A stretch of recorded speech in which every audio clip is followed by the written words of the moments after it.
Après, les gens sur Internet qui ont commenté, mais qui commentent tous le choix de la spécialité forcément, qui me dit « Bonjour, je suis journaliste, est-ce que je peux vous interviewer ?» Bienvenue dans Médecin qui es-tu, le podcast qui vous plonge dans l'univers captivant du monde médical. Chaque épisode vous offre un regard intime sur la vie des médecins, leurs défis dans le monde professionnel et leurs passions en dehors des salles de consultation. Je m'appelle Maxime Garcia, bienvenue et bonne écoute.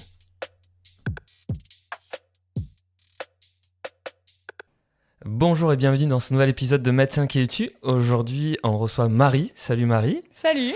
Marie, tu es interne en médecine. Ouais, c'est ça. Et on a beaucoup de choses on va discuter de beaucoup de choses tous les deux, puisque tu as notamment, pour faire un petit teasing, le classement que tout le monde rêve d'avoir au concours de la 6e année de médecine, le concours de l'internat. Mais avant de parler de ce concours, on va parler de plein d'autres choses, notamment de ta scolarité. D'où est-ce que tu arrives en fait? Où est-ce que tu as été à l'école et au collège?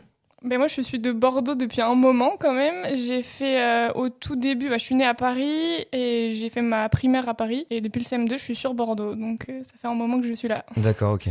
Donc Bordeaux pour le collège, lycée, les premières années de médecine aussi. Ouais, c'est ça. Ok. Comment ça s'est passé pour toi, la scolarité, notamment le lycée? Comment s'est construite l'idée de faire médecine? Alors moi, la scolarité, ça s'est toujours très bien passé, on va dire. J'ai plutôt eu des facilités toute ma scolarité. Et l'idée de faire médecine, ça date d'il y a un moment quand même. J'ai commencé à parler de ça au collège. C'est un peu drôle la façon dont ça s'est fait. C'était un peu par hasard. On devait faire un projet en cours pour parler du métier qu'on voulait faire plus tard. Et donc j'ai un peu choisi ça au hasard. Je me suis dit ça a l'air sympa, on va faire sur ça. Et en fait ça m'a fait réfléchir et depuis j'ai jamais changé d'idée. D'accord. C'était important pour moi de faire un truc qui avait du sens et d'aider les gens. Je me voyais plus faire ça que travailler dans une entreprise, quelque chose de plus impersonnel. Et donc je suis restée sur ça jusqu'au bac. Tes parents étaient dans la médecine ou... Pas du tout. Ma mère, elle est prof de SVT. Okay. Et mon père, il est ingénieur, il travaille à la ville de Bordeaux. Ok. Et donc, c'est pas l'exemple, ou en tout cas, un médecin qui t'a donné envie de devenir médecin parce que t'avais vu ton médecin de famille ou quelque chose comme ça. T'avais eu un peu des contacts, notamment avec les médecins, justement? J'avais l'image, je pense, comme tous les enfants qui ont un médecin traitant. C'était à peu près la seule image que j'avais de la médecine. Voilà. Après, j'avais la mère d'une amie qui était médecin, donc elle m'en parlait avec beaucoup d'admiration, donc je pense que ça a un peu joué. Sinon, non, c'était plus le concept de soigner des gens qui me plaisait, mais c'était assez flou en fait, et quand je suis arrivée en médecine, je me suis rendu compte que c'était pas forcément ce que j'imaginais. D'accord, donc il y a la construction avant, et puis la réalité qui revient au galop. Ok, on va teaser un petit peu aussi, mais il y a un choix particulier aussi au concours de l'internat, avec un classement particulier, et tu choisis une spécialité dont tu viens de nous parler, on en discutera tout à l'heure. Le lycée se passe bien, tu as, je suppose, de bons résultats au bac? J'ai eu 20,6 je crois de moyenne au bac, donc oui, c'est bien passé. 20,6 pas sur 40, hein. 20,6 sur 20, donc au-dessus de 20. Oui, à cause du latin, tout ça, les options. Bref, oui, j'avais des très bons résultats. Donc hyper adapté, c'est un peu le terme que j'utilise souvent, hyper adapté à l'exercice scolaire, à ce qu'on nous demande. Ok, super. Et là, se fait l'entrée en première année de médecine. Comment ça se passe? Parce qu'on a beau être adapté à l'exercice scolaire, justement, c'est toujours particulier cette ambiance de concours. Et là, pour le coup, on peut ne pas être adapté à ça. Ça s'est bien passé pour toi? Ouais, alors beaucoup de stress, vraiment, je pense comme tout le monde, on arrive dans un truc complètement nouveau, c'est la fac, on est beaucoup moins encadré qu'au lycée, l'ambiance concours avec les doublants, enfin voilà, donc beaucoup de stress, mais finalement je réussissais bien, donc c'était quand même rassurant. J'avais une prépa et donc ça me ça m'aidait parce que c'était des petites classes, on retrouvait un peu l'ambiance du lycée. D'accord. En plus, j'avais la chance d'être avec notamment une amie qui était au lycée avec moi et une autre amie du collège, bref, de la primaire même. T'étais en tout cas entourée. J'étais entourée. Et il n'y avait pas eu de rupture franche, voilà, des amis proches autour de toi. C'est ça. Donc ça, c'était quand même plutôt confort. Après, j'étais stressée et clairement, ça a changé du lycée, on va pas se mentir. Surtout le premier semestre, au début, il faut s'y faire. Ouais. Mais bon, t'avais déjà la méthode, t'avais déjà l'organisation. J'y avais beaucoup réfléchi avant, je m'étais un peu renseignée et forcément au début, j'ai un peu changé, j'ai tâtonné, mais je m'en suis pas trop mal sortie. Assez rapidement, j'étais dans un bon rythme. Ok. Et t'as eu le concours en primant? Je suis arrivée première aussi en PACES. Ah! Voilà, donc oui, j'ai eu le concours en primant. Ok, t'as eu le concours en primant et devant les autres. Ok. Ok, donc on peut déjà parler de cet effet d'être devant les autres, puisque on va peut-être en rediscuter dans quelques minutes, mais tu connais à ce moment-là l'effet d'être en fait en haut d'un classement? Oui, alors dès là, pour le coup, je m'y attendais vraiment pas. On en reparlera pour la 6e année, c'était moins une surprise parce que j'avais déjà eu des très bons résultats au concours blanc. Ok. Mais sur la PACES, forcément, je vois mon classement, je pouvais pas savoir. J'avais aucune idée de ce que je valais par rapport aux autres, on va dire. Et en plus, c'était pour le concours de l'internat, c'est numérisé, mais pour la PACES, c'était des listes imprimées. Non, on avait un truc sur l'ENT, on avait les résultats en ligne. Okay. Donc on fallait rentrer nos codes et on voyait en fait le classement de 2 points et le numéro. Et donc moi j'ai vu 1 et en fait j'ai pas compris tout de suite. Je me suis dit, en fait je cherchais un classement à 2 chiffres, au moins 2 chiffres ou 3. Ben en fait oui voilà, c'était mon classement mais j'ai mis du temps à capter. Ouais. Ok, je comprends. Non, je comprends pas beaucoup, mais incroyable. Ok. Il y a eu à un moment donné une liste que tu as vue ou un truc imprimé en mode je suis tout en haut et il y a tous ces gens derrière moi? Ben en fait, j'y suis pas allée parce qu'il y avait les listes qui étaient affichées à l'entrée de la fac à Bordeaux et en même temps, il y avait le truc en ligne. Donc on avait le choix en fait entre aller regarder et je trouvais ça hyper stressant d'aller voir la liste avec tout le monde. Et puis après, une fois que j'ai vu mon classement, j'ai pas forcément eu envie d'aller me mettre au milieu des gens. Donc, dis-moi pourquoi? Qu'est-ce que ça t'aurait amené ou pas justement ou... Bah je sais pas, mais en fait après on voit vite que tout le monde parle de toi parce qu'il y a marqué ton nom en haut, donc tu l'as vécu ça dès la première année, ce statut de major? Oui, par exemple, tu vois un truc bête, mais au 2e semestre, quand je suis allée en boîte à la fin du concours, il y a des gens dans la boîte qui m'ont reconnue parce qu'il y avait beaucoup de médecins, de gens de première année de médecine ce jour-là, donc complètement bourrés, des gens qui arrivent en mode major. C'est toi la major, non. Et ça, c'est bizarre quoi, j'aimais pas trop, donc chaque fois que j'ai pu éviter ce genre de situation, je l'ai fait. D'accord. C'est la puissance du bouche à oreille et de toi, tu penses que t'es pas connu, en fait, tout le monde t'a identifié et tout le monde sait qui t'es quoi. Dans le, on va dire le microcosme de la fac de Bordeaux, oui, je pense. Ok, incroyable. Du coup, ça t'a réduit l'envie, retiré l'envie de continuer à faire un peu la fête ou est-ce que t'as été impacté de ce statut en première année? Non, pas vraiment, parce que j'étais toujours bien entourée avec des amis qui disent aux gens, bon, allez, dégagez, laissez-nous tranquille, quoi. Et donc, non, ça allait, mais c'est vrai que ça fait bizarre, j'aimais plutôt pas trop en parler. Et il y a une continuité par rapport au lycée où ça reste quand même la place de numéro 1 dans un concours de médecine. Là, pour le coup, ça change de ta scolarité, de la réussite scolaire jusqu'à présent. Il y a une différence entre ce que tu avais vécu au lycée? J'avais toujours eu des très bons résultats. J'avais déjà fait un concours au lycée je sais pas si tu connais le concours général. C'est un concours au lycée sur des différentes matières où j'avais eu un prix. Donc j'ai toujours eu des très bons résultats scolaires, mais c'était pas le même niveau et c'était pas. Là, c'était vraiment plus marqué, quoi. C'est pas pareil d'être première d'une classe de 30 élèves que d'être la majeure du concours de médecine, quoi. On va discuter un peu de l'entourage, etc. Et tu rentres en 2e année. On va pas étaler tout l'externat, mais comment ça se passe? Est-ce que tu vis bien ces 6 années d'externat? Est-ce que la médecine te parle ou est-ce que tu te dis peut-être que j'aurais dû faire autre chose? Alors déjà la P2D1 on la vit bien, on va dire, comme tout le monde je pense, comme beaucoup de monde. Et l'externat en fait moi j'ai vachement aimé, j'ai beaucoup aimé les stages, j'adorais aller en stage beaucoup plus que travailler derrière un poly. D'accord. Même si j'ai des facilités pour ça, clairement c'est pas très fun. Donc j'ai beaucoup aimé les stages. J'y allais beaucoup, parce qu'il y a des gens qui cherchent des stages un peu planqués pour réviser. Moi, c'était pas du tout mon cas. Je prenais plutôt des stages assez prenants qui me plaisaient et j'ai même formé comme ça. D'accord. Donc, en fait, oui, j'aime beaucoup la médecine, en fait. Ok. Donc, pas de remise en question, pas de doute. Vraiment, t'as vite capté que le truc était ok, quoi. Ouais, j'ai pas du tout regretté d'aller en médecine, ce qui est pas forcément le cas de mes amis ou des gens qui étaient autour de moi. Je sais que moi j'aimais bien et je me souviens d'un jour en pédiatrie où on avait un cours le matin en pédiatrie et il y avait un stagiaire de 3e qui voulait faire de la médecine qui était dans la salle. Et en fait à la fin du cours la prof demande à tout le monde est-ce que vous avez des conseils pour lui qui va faire un médecin, enfin qui veut faire médecine, et tout le monde, au moins 3 ou 4 personnes en même temps répondent « ne fais pas ça ».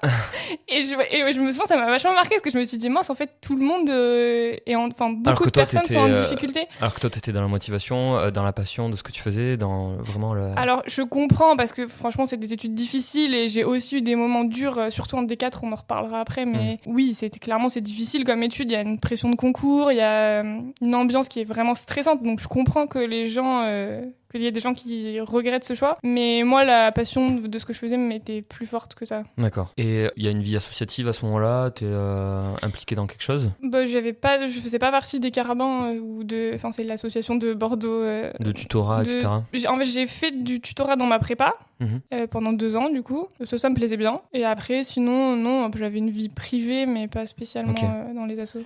Mais c'est vrai que pour parler de cette remise en question de la place de la médecine, en tout cas de ce qu'on ressent dans les premières années après avoir eu le concours, c'est dû au fait qu'on fait seconde, première, terminale, on se dit qu'on va faire médecine, mais on a peu de recul sur le choix. On se dit, il y a aussi le côté concours, le côté hyper important côté socialement de la place de la médecine, et on y va tête dans le guidon, et c'est qu'après, entre guillemets, malheureusement, enfin oui c'est sûr, malheureusement même, qu'on fait le point sur est-ce que c'était un bon choix, est-ce que c'était pour nous ou pas, et donc c'est pour ça qu'on peut parfois avoir un petit retour de bâton en mode bon, je crois que je suis pas forcément dans des études qui étaient faites pour moi. Mais malheureusement, il y a la puissance de ce concours qu'on a passé, donc beaucoup, des fois, ne veulent pas trop faire machine arrière, des choses comme ça. Donc c'est un processus assez intéressant. Donc 4e, 5e, 6e année, les révisions avec alternance hôpital et la vie sur les bouquins de médecine chez toi. Ça se passe bien? L'hôpital, oui. Les stages, oui. Le bouquin, chiant. Voilà. Ça se passe bien parce que j'y arrive bien, mais clairement, c'est pas ce que je préfère. Et c'est pour ça que ma D4, elle a été dure. Parce que j'aimais pas du tout réviser chez moi. Enfin, j'aimais pas du tout... être enfermée, je préférais sortir, aller bosser dans un stage que rester toute seule toute la journée à travailler. J'aimais pas trop travailler à la BU parce que j'aimais bien avoir tous mes polis sur moi parce que je faisais beaucoup d'allers-retours entre les différents livres et tout ça. Une révision un peu transversale où tu avais besoin de repartir sur d'autres spécialités quand tu faisais un sujet? Ouais, c'est ça, j'aimais bien faire des liens entre les choses et donc j'étais beaucoup plus à l'aise chez moi pour travailler, mais par contre, du coup, niveau social, c'est pas fun, quoi. Ouais, tu l'as vécu comment? Au début, ça allait parce que en début d'externat, il y a beaucoup de stages, donc ça allait très bien. Souvent, le matin, stage, l'après-midi, révision, ça m'allait. En D4, c'était plus compliqué parce qu'il y avait des mois entiers où on n'avait pas de stage. Et ça, c'était un peu difficile, surtout la fin de l'année, là, les 2 mois de révision.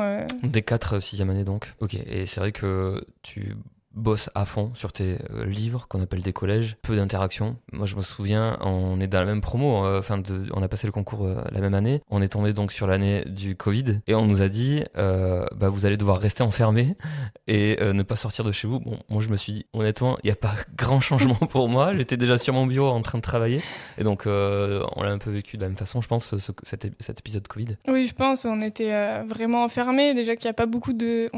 On n'a pas beaucoup de loisirs généralement quand on est en D4. Si on nous enlève le peu qu'on a à cause du Covid, c'est vrai que ça faisait beaucoup. Ouais. Et donc, 4e, 5e, 6e année, il y a des évaluations, donc tu te jauges et tu nous disais tout à l'heure que tu comprends petit à petit quand même que les choses se déroulent bien. Oui, alors j'étais pas toujours première non plus, faut pas exagérer, mais j'avais des beaux résultats. Et il y a le concours blanc qui est au début des révisions, à peu près à la fin de l'année, en mars, je crois. D'accord. Donc là, on est en train de parler du concours de la fin de la 6e année, qui est en fait le concours qui réunit l'ensemble des étudiants de médecine de France. On est plus de 9000. Et ce sont donc tous des gens qui ont eu le concours de première année, qui sont déjà très chauds, et ce concours va nous classer et va faire que l'on va pouvoir choisir la spécialité et la ville dans laquelle on va faire cette spécialité en fonction de son classement. Donc tout le monde beaucoup de gens sont à fond, certains justement ne le sont pas, et dans ce podcast on écoutera des fois des gens qui se seront dit non, je vais pas laisser ma peau dans ce concours, mais en tout cas la plupart jouent le jeu à fond, hyper important dans la carrière en fait du futur médecin qu'on sera, quoi. Et du coup toi tu te dis je suis plutôt prête, ça se déroule bien? Oui, c'est ça, en fait je vois que ça se passe bien. Après je suis très stressée, déjà j'ai un caractère assez stressé et même si j'y arrive bien, je suis pas du tout imperméable à l'ambiance générale de stress et de performance et de concours. Donc je suis stressée mais ça se passe bien. Et en fait après le concours blanc qui donc est un concours où il y a déjà les 9000 personnes en conditions presque réelles, j'arrive première à ce concours blanc en fait. Et normalement ça aurait dû être un soulagement mais en fait ça m'a mis une pression de dingue parce que tout le monde m'envoie des messages, c'est super, à refaire en juin. J'ai même reçu un message d'un prof de la fac qui me dit ça. Et donc en fait, je me sens hyper waouh, tout le monde attend que je refasse la même chose, alors que clairement, j'ai certainement eu beaucoup de chance parce que même si j'ai des facilités, à un moment, il faut quand même de la chance pour avoir ça. Et donc en fait, ça m'a vachement stressée. Donc la semaine après, j'étais contente de mon résultat, mais finalement, j'arrivais plus à travailler, j'étais stressée, je dormais pas bien et tout ça. Et voilà. Et donc là, je me suis dit, bon, ça suffit. De toute façon, tu veux faire médecine générale, donc arrête de te stresser avec ce truc parce que tu vas avoir la spécialité que tu veux et détends-toi. Et donc, en fait, le dernier mois, j'ai beaucoup moins travaillé qu'avant et que les autres, je pense. Je travaillais plus le week-end ou quasiment plus. Je travaillais plus le soir. J'ai fait du sport, enfin voilà. Et je me suis détendue et je suis arrivée au concours plus détendue et je pense que finalement, c'était une bonne chose. D'accord. Hyper intéressant parce que, alors, juste pour recontextualiser, tu dis, tu veux médecine générale, nanana, c'est cool, parce que, en effet, les spécialités les plus prisées sont souvent, malheureusement, les spécialités rémunératrices, même si peut-être que je vais me faire taper dessus, quand même les spécialités les plus rémunératrices qui sont prises en premier. La médecine générale n'étant pas la plus rémunératrice et parfois avec son lot de difficultés au quotidien. Voilà, juste pour recontextualiser ce que tu viens de dire. Mais c'est hyper intéressant le fait de aussi avoir un dernier mois où tu as un peu ralenti la cadence. Tu as visé aussi protectrice parce qu'apparemment, il y a eu un effet nocif de ce classement du concours blanc. Oui, c'est ça, c'était... Et puis en fait, c'est que je me suis rendu compte aussi que je me mettais une pression de fou, alors que fondamentalement, je m'en foutais. Enfin, c'était pas... Je m'en foutais, c'est un grand mot, mais je voulais avoir un bon classement pour pouvoir choisir mes stages, parce qu'on choisit ses stages d'internat en fonction aussi du classement aux ECN, mais pas parce que je voulais une spécialité très prisée ou dans une ville très difficile à avoir.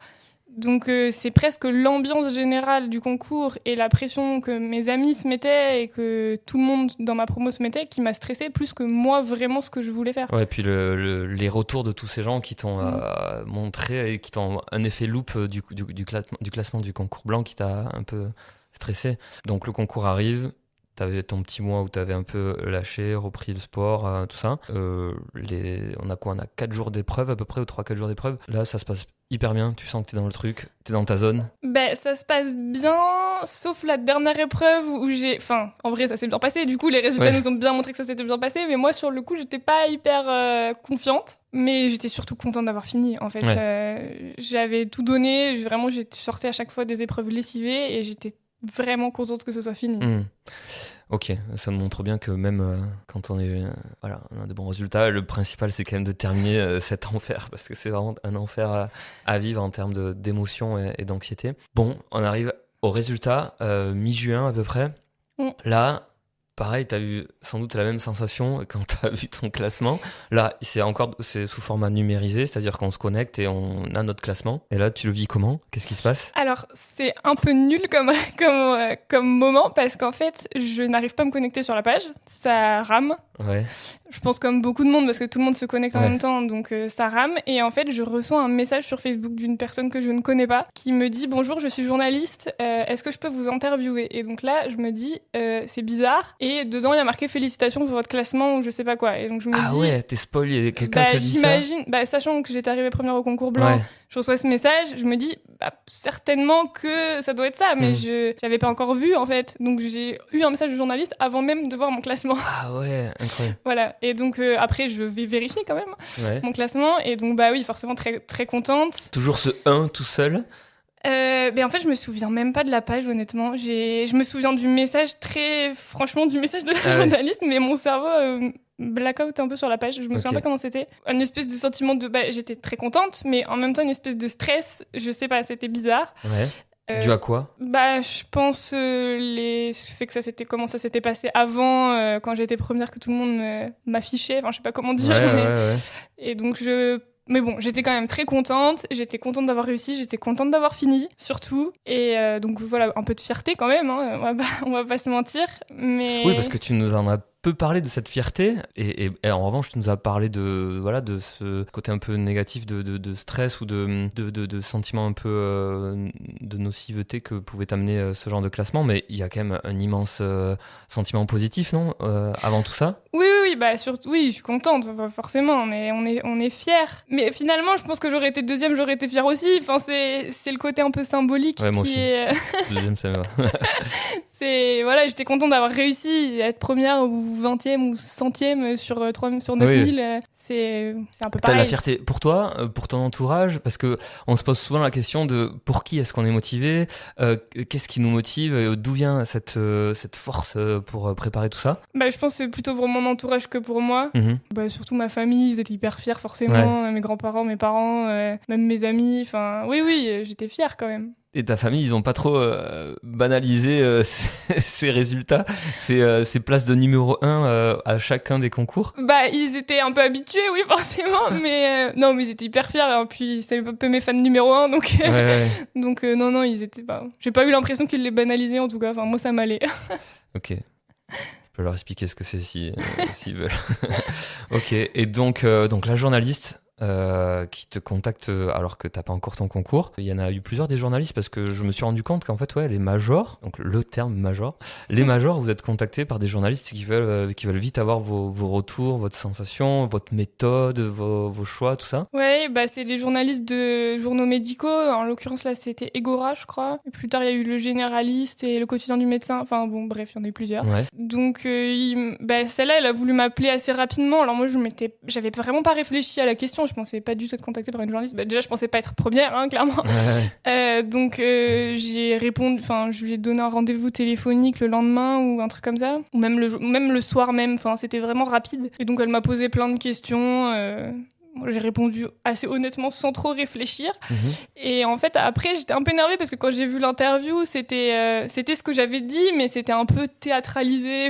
Ouais. Par exemple, il y avait marqué que j'avais pleuré alors que j'avais pas pleuré. Enfin bon, des trucs comme ça. Oui, parce que c'était banal pour toi. Donc... non, mais c'est juste que... Non, je plaisante. C'était pas banal non plus. Elle avait tenté de construire une petite histoire autour de tout ça? Bah, je sais pas si elle avait voulu inventer une histoire, mais elle voulait du sensationnel, quoi. Ouais, ok. Bon, après, elle était gentille et elle a pas non plus menti, mais c'était juste la façon dont c'était présenté. Et puis, ça fait bizarre de voir parler de soi dans un article, enfin, c'est bizarre, avec une photo. Après, les gens sur Internet qui ont commenté, mais qui commentent tous le choix de la spécialité forcément, qui donne son avis sur des choses. Par exemple, une photo s'est retrouvée sur un forum de jeux vidéo ou je sais pas quoi, où les gens commençaient à faire des commentaires sur le physique. Si, du coup... Je me suis dit, waouh, ça me saoule, je veux plus. J'ai dû faire 1 ou 2 interviews et après j'ai dit, stop, j'arrête tout, ça me saoule. J'en retire aucun plaisir, ça me stresse. Ouais. Et après, tout le monde fait des commentaires, des fois gentils, des fois méchants, mais en fait. Terrible, ok. Voilà. Ok, incompréhensible. C'est en plus des forums de jeux vidéo qui n'ont rien à voir avec les études de médecine. Non, mais bon. Ça va trop vite sur Internet. C'est Internet, quoi, je pense. Ok. Donc, expérience pas folle. Les journalistes, non. T'as été contacté derrière par la fac, notamment. Ils ont voulu soit te féliciter, soit que tu participes à une quelconque communication. Alors, j'ai été contactée par la fac pour me féliciter. C'était plutôt cool. Ils nous ont invités au resto. Alors, pas que moi. On était 4 internes, je crois. En fait, on était à Bordeaux. On a eu des très bons résultats cette année-là. On était 4 à être arrivés dans les 10 premiers, je crois. Donc, on a fait un resto. C'était assez marrant avec le directeur du CHU, plusieurs PUPH de la fac, au Gabriel sur les quais. Bon, bref, c'était cool. On a bien mangé. Je prends. C'était très bien parce que moi, j'avais déjà choisi ma spécialité de médecine générale. Donc, en fait, ils m'ont pas saoulée avec des histoires de clinica, de recherche et tout. Tu penses qu'à ce moment-là, il aurait pu se faire quelques négociations ou en tout cas des argumentations pour que tu sois attiré à droite ou à gauche? Je sais pas, mais en tout cas, un peu, je pense. En tout cas, vraiment, moi, j'y suis allée détendue pour manger bien, pour rigoler, c'était très cool. D'accord. Ok. Les choix arrivent. Ouais. Parce que là aussi, il y a 3 mois, on a les résultats en juin. Tout un été, où on réfléchit, et notamment on réfléchit en fonction des gens qui sont devant nous. En gros, le centième doit attendre l'avis des 99 premiers, devant lui. Mais toi, la particularité de ton classement fait que tu étais la seule qui maîtrisait ton destin, puisque tu avais tous les choix de spécialité, toutes les villes. Voilà. Tu as l'air d'avoir eu les idées assez claires là-dessus, mais est-ce que cette immensité, ça aurait pu peut-être te perdre et avoir tellement ce choix, toutes les spécialités, toutes les régions, même les dom-toms, etc. Est-ce que ça a été difficile ? Ce qui a été difficile surtout, c'est que... moi, je savais que je voulais faire ça, que je voulais faire médecine générale, et je savais que je voulais rester à Bordeaux parce que j'ai ma famille, j'ai mon copain sur Bordeaux.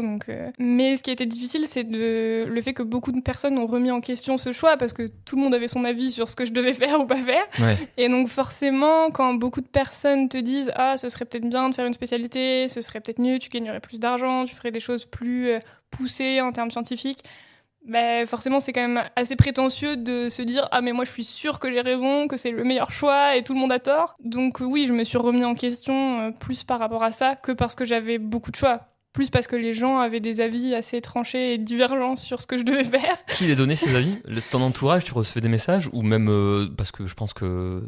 Voilà, la moindre personne à qui tu dis que t'es major donne son avis et qu'est-ce qu'elle aurait fait à ta place. Exactement, la moindre personne donne son avis. Ouais. Donc c'était... Finalement, dans mon entourage proche, ils me disaient plutôt de faire ce que je voulais et de faire médecine générale. C'était plus des gens plus éloignés, des potes de la fac, des profs, des... Ok, donc t'as dû faire ton choix fin août à peu près, c'est ça ? Ou début septembre Début en tout cas. septembre, je crois. Donc on était sans aucune angoisse. T'étais sûr de toi, à part ces avis-là, mais toi, t'étais sur ta ligne et voilà. Oui, voilà, globalement, c'est ça. J'avais même programmé à l'avance parce qu'on pouvait, le jour des choix, soit on est en face de son ordinateur pour répondre en direct, soit on peut le programmer à l'avance. Donc moi, je l'avais programmé à l'avance, j'étais même pas chez moi le jour du truc. Ok. C'était, j'ai juste vérifié que ça s'était bien fait après. Ok. Et donc, le choix, tu l'as dit tout à l'heure, t'as fait le choix de... Médecine générale. Médecine générale. Pourquoi ? Quand on a le choix de spécialité hospitalière, de choix de spécialité hyper rémunératrice, quand je dis hyper, c'est en comparaison à la médecine générale où voilà, faut faire des actes et voir beaucoup de monde. Voilà. Au-delà de l'aspect rémunérateur, il y a une pénibilité de la médecine générale quand même, mine de rien.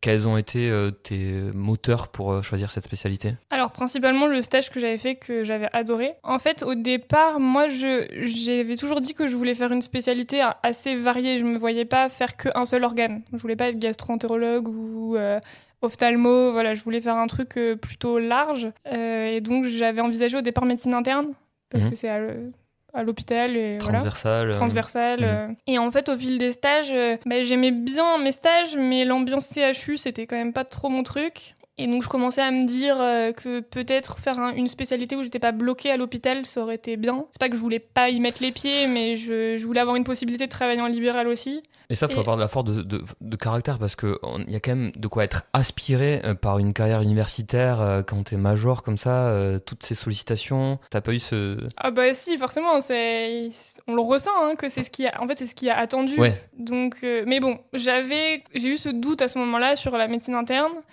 où je me suis dit quand même ce serait bien d'avoir une porte de sortie. Et donc après, je suis passée en pédiatrie, j'ai beaucoup aimé. Et je me dis peut-être pas faire que ça, mais j'aime bien quand même travailler avec les enfants, il y en a pas en médecine interne. Et après, je suis passée en médecine générale et vraiment, j'ai adoré. En fait, c'était un coup de cœur, je faisais de tout. C'était très varié, j'avais vraiment pas l'impression de m'ennuyer parce que forcément avant on a un peu les a priori, on va faire que des rhumes et on va faire tout le temps la même chose, on a l'image de quelque chose d'un peu ennuyeux, mais c'est pas du tout ce que j'ai ressenti en y allant. Ça m'a vraiment plu. Alors c'est sûr qu'on voit pas des choses très graves tous les jours, mais on voit des gens de tous les âges. Ouais, tu dis des choses très graves parce que parfois il y a cette envie de faire des choses de la médecine d'urgence, de la médecine de gravité. Voilà, c'est aussi un choix... Enfin, un critère de choix pour parfois certains qui veulent faire de la réa ou de l'urgence pour avoir un peu ce côté adrénaline. Et puis l'avantage en médecine générale, c'est qu'on peut aussi aller jusqu'au bout des choses, ou en tout cas jusqu'où on veut dans la prise en charge des gens. Un problème qui relève de la néphrologie, de la neurologie, on peut le pousser jusqu'où on se pense être compétent, et puis on peut passer le relais. Il y a ce côté transversal que l'on peut pousser jusqu'où on veut, quoi. Exactement, ça c'était quelque chose qui me plaisait beaucoup, de me dire que j'allais pouvoir faire plein de choses, que si je savais pas, que je me sentais pas capable, j'adressais à quelqu'un d'autre, mais que dans ce que je maîtrisais, il n'y avait pas de raison que je puisse pas le faire. Donc ça m'a beaucoup plu, j'ai beaucoup aimé le côté humain aussi. J'ai trouvé en fait en allant en médecine générale que on connaissait vraiment ses patients, c'était plus humain qu'à l'hôpital, dans le sens où à l'hôpital les gens sont un peu des fois des numéros, monsieur machin de la chambre 10, alors que là c'est des gens qu'on connaît. La continuité. Ouais, la continuité, le fait de revoir les patients sur du long cours, ça m'a plu en fait. Donc, le médecin de famille avec celui qui prend en charge le frère, le parent, l'enfant, il y a un côté très chaleureux aussi. Exactement, qui m'a beaucoup plu. Donc en gros c'était le seul stage où quand c'était la fin du stage j'avais envie de rester. Ok. Et de mes petites stats, je crois que t'es, en tout cas nouvelle génération, t'es la première major ou la seule major à avoir choisi médecine générale. Je crois aussi, mais ça m'étonne pas parce que vu la pression qu'il y a et l'encouragement général à aller faire une spécialité autre, ça m'étonne pas que la plupart des gens ne le fassent pas. Ok, et est-ce que à la suite de ces concours, autant la première année que le concours de l'internat, t'as été sollicité? Parce que moi je me souviens de potes qui avaient bien terminé et en fait les prépas notamment les contactaient pour faire un peu figure de vitrine. Vous voyez, cet étudiant il était en prépa chez nous et il a fini premier, deuxième, troisième. Oui, ça m'est arrivé en première année, ça m'a pas dérangé, c'était juste la prépa où j'étais et moi j'étais contente d'être tutrice là-bas. Par contre, après les ECN, j'ai été contactée par beaucoup de prépas, des prépas en ligne, on m'a proposé de faire des vidéos de cours. Rémunérés? Ouais, même bien rémunérés, on m'a proposé 3 000 € pour faire des vidéos. Alors ça demandait pas mal de travail quand même. Mais donc on m'a proposé beaucoup de choses, mais moi je voulais plus entendre parler des QCM, j'en avais vraiment marre, j'étais contente d'avoir fini. Et là l'idée de me remettre dans le truc pendant l'été, alors que moi je m'étais dit je vais avoir 4 mois de vacances, je vais profiter, j'ai dit non à tout. Donc ça démontre une démarche hyper saine, et notamment en lien avec la suite, avec ton choix de spécialité, ça démontre quand même qu'au fond de toi, il y a quelque chose de très sain, quoi. Je sais pas, mais en tout cas... ça me saulait, voilà. Certains auraient pu sauter sur l'occasion. Oui, après j'avais la chance de pas avoir besoin d'argent non plus, parce que j'ai tout à fait conscience qu'on refuse pas un travail comme ça quand on a besoin d'argent. Bien sûr. Mais voilà, j'en avais marre. Ok. Et par la suite, au cours de l'internat, t'as plus trop été sollicité. Il y a un énorme ouragan qui arrive après le concours, je suppose. Oui, après, j'ai plus été trop sollicitée par ça. Par contre, j'ai encore maintenant, même 3 ans après, régulièrement des messages d'externes qui me trouvent sur Facebook et qui me demandent des conseils de méthodo. Alors là, je leur réponds qu'en plus, maintenant, il y a une réforme, donc clairement, je suis plus à jour. Et j'essaie de donner des conseils, mais c'est un peu nul parce que... chacun fait son truc et je suis pas sûre d'avoir une méthode révolutionnaire. T'as quand même fait ça globalement au talent, toi, avec une certaine... pas facile. Moi, j'aime pas le terme facilité, mais c'est juste que t'as trouvé ta méthode, que t'avais la mémoire qui était permise grâce à cette méthode. C'est un couple souvent en méthode et capacité personnelle.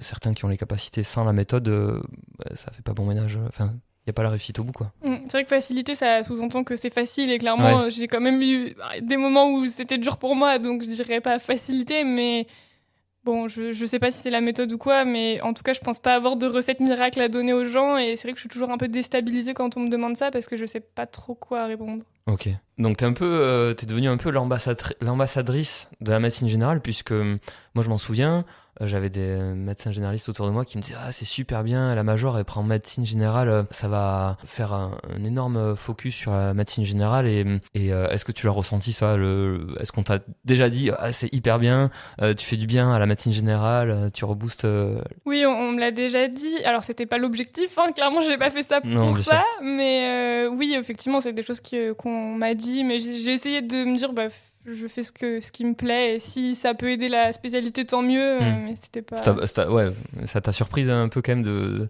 oui, en fait c'est un peu la même chose en fait c'est l'attention qu'on porte à quelque chose que tu fais juste parce que t'es arrivé à un classement, alors que je suis quelqu'un de normal, j'ai fait comme tous les 9000 autres à choisir la spécialité que j'avais envie de faire et en fait ça fait du bruit, quoi.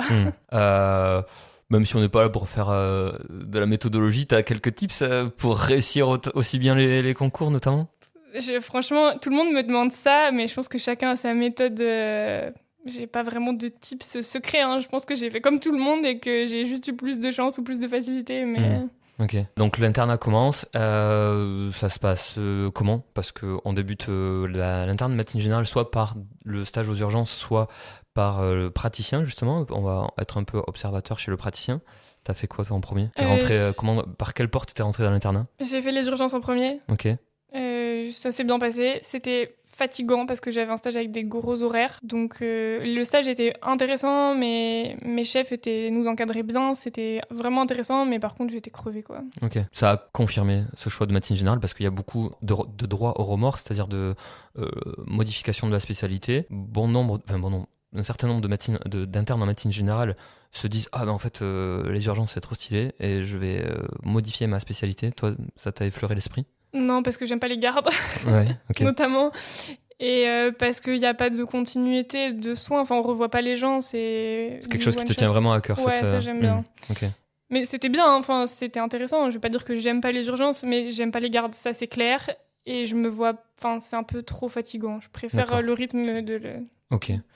Et comment se passe, du coup, t'es en quel semestre là? Là, je suis en 5e semestre, donc presque 6e. J'ai presque fini, il me reste un semestre. Ok. Et t'es repassé parce il y a 2 stages chez le praticien en médecine, pendant l'internat de médecine générale. T'as refait le deuxième stage? T'as fait le deuxième stage? Alors, ça se passe, donc c'est le nom du deuxième stage. Je l'ai pas encore fait, c'est mon prochain semestre. Okay. Mais là, en ce moment, je fais un stage de gynécopédia et je le fais en ambulatoire, donc je suis dans un cabinet de médecine générale qui fait beaucoup de pédiatrie. Ok. Donc ça reste de la médecine générale. Organisation libérale, ok.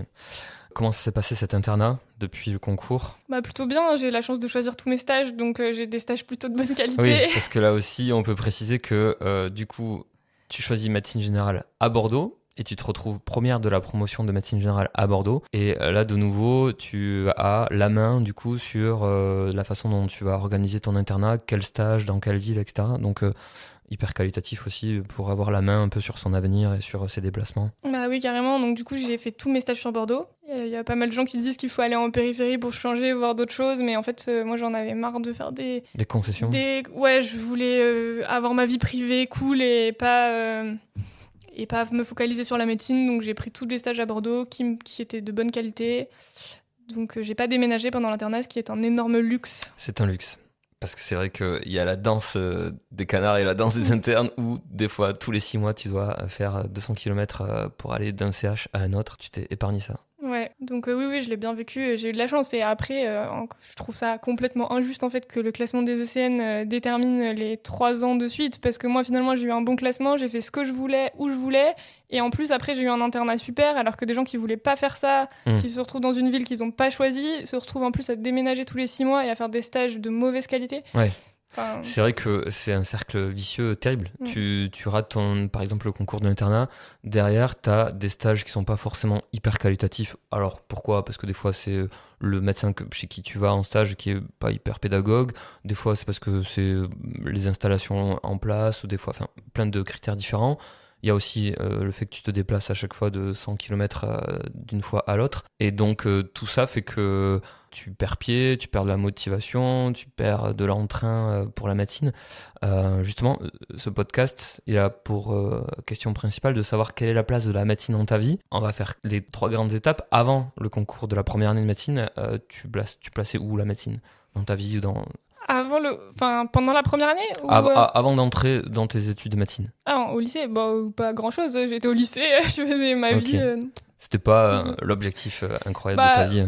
Disons que si, c'était un objectif, mais c'est un objectif lointain. Quand t'es au lycée, tu sais que tu vas être pris en fac de médecine. De toute façon, la difficulté, c'est à la fin de la première année. Donc ça me semblait loin, ça avait pas beaucoup d'importance. Donc, et après, tu rentres en médecine, là tu te projettes bien, la médecine a une grande place dans ta vie, de beaux projets. Oui, une fois que j'y étais, oui, c'est devenu important et je voulais vraiment faire ça me plaisait beaucoup. Et en même temps, toute la spirale du stress, des concours, qui fait que je trouve ça prend souvent beaucoup de place et des fois un peu trop. Et là, du coup, t'es en 5e semestre d'internat, est-ce qu'elle est usée cette motivation, la place de la médecine a changé pour toi? Disons qu'elle a retrouvé sa juste place en quelque sorte. C'est redevenu un métier que j'aime beaucoup et seulement un métier et pas tout le stress qui va avec. Donc en fait, avec le temps, je trouve que autant en externat, ça prenait trop de place, autant là, je trouve que c'est... T'as l'équilibre. J'ai l'équilibre, ouais. En tout cas, un équilibre qui me convient. Et est-ce que t'es usé ou tu sens que tu t'es épargné quand même et que tu t'es économisé Non, je suis pas usée, mais parce que j'ai eu de la chance, parce que j'ai choisi mes stages, même en externat, j'ai eu de la chance parce que ça c'était au tirage au sort, mais j'ai souvent eu des stages qui me plaisaient, parce que quand même j'ai eu des facilités, donc je pense que j'ai eu beaucoup moins de stress que certaines personnes et j'ai peut-être travaillé moins que la plupart des gens. En tout cas que la plupart des gens qui étaient à fond dans le concours. Donc non, j'ai pas été usée, mais je sais que c'est une chance et j'aurais pu l'être. On embrasse tous les copains qui sont éclatés, éparpillés, qui se font un peu malmenés par cette façon de choisir son terrain de stage et qui usent beaucoup, ouais, ça c'est sûr. Avec une incertitude de pas savoir où est-ce qu'on va parce qu'on doit choisir après tout tous les autres. Vraiment un système, je pense, à revoir parce que ouais, tu finis pas bien au concours et derrière t'as double triple effet qui se coule du fait que on te maintient la tête sous l'eau parce que t'es au fond du classement et que tu décideras encore après les autres pendant encore 3 ans, donc pas incroyable. Oh non, c'est nul. Ouais. Et donc pendant ton internat tu t'es investi dans le monde de l'internat, dans le monde associatif? J'ai fait partie du SIMGA, donc c'est le syndicat des internes de médecine générale d'Aquitaine. Ok. J'avais pas Qui représente les internes de médecine générale d'Aquitaine. Exactement comme son nom l'indique. Donc je participais aux réunions.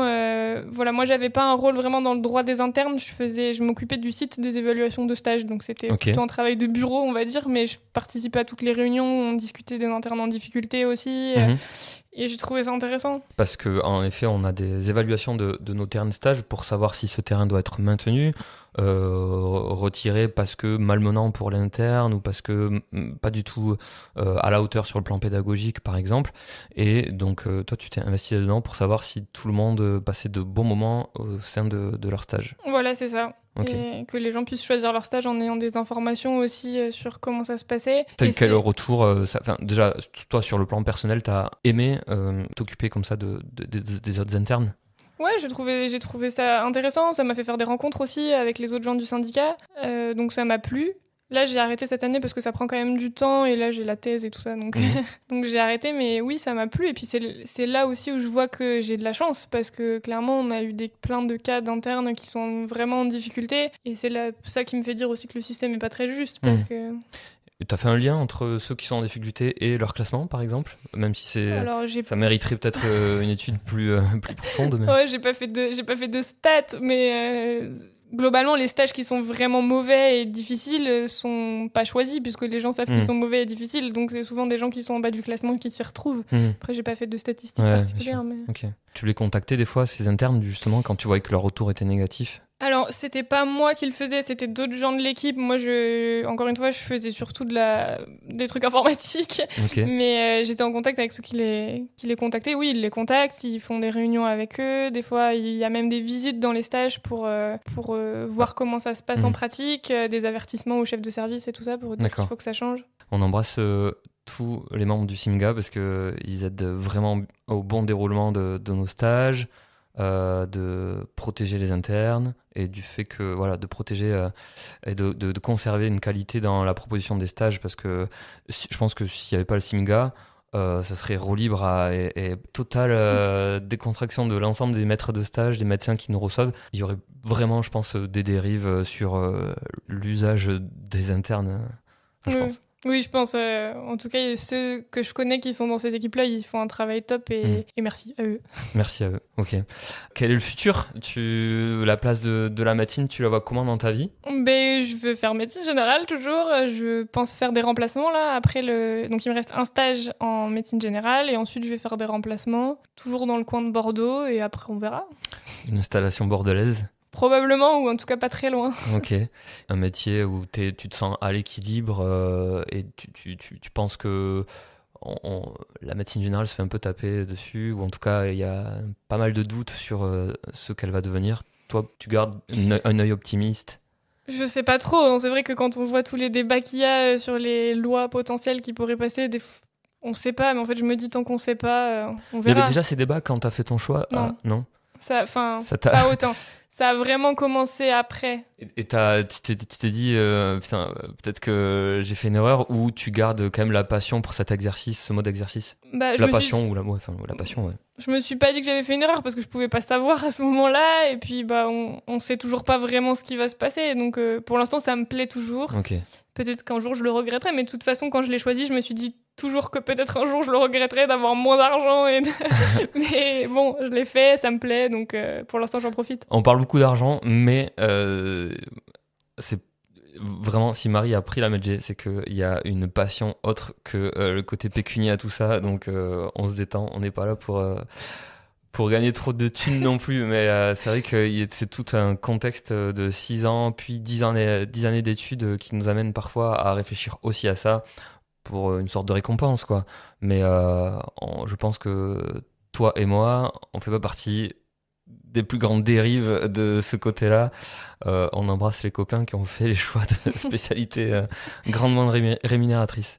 Ok, merci beaucoup Marie. Est-ce que tu as un mot à dire, un objectif particulier dans ta vie de médecin? Un objectif particulier, je sais pas. J'ai envie de faire bien mon métier, de bien soigner les gens et de garder en équilibre avec ma vie privée. Et merci pour ce podcast parce que je trouve que la médecine, c'est quelque chose qui peut beaucoup empiéter dans la vie privée et c'est hyper intéressant de voir comment chacun gère ça. Donc, ouais. Avec plaisir. Merci Marie. Mais de rien. À bientôt. Au revoir. Voilà, c'était un épisode de Médecin qui es-tu. Merci d'avoir écouté. Je vous invite à vous abonner en cliquant sur la petite clochette. Comme ça, vous serez averti de la sortie de nouveaux épisodes. À bientôt.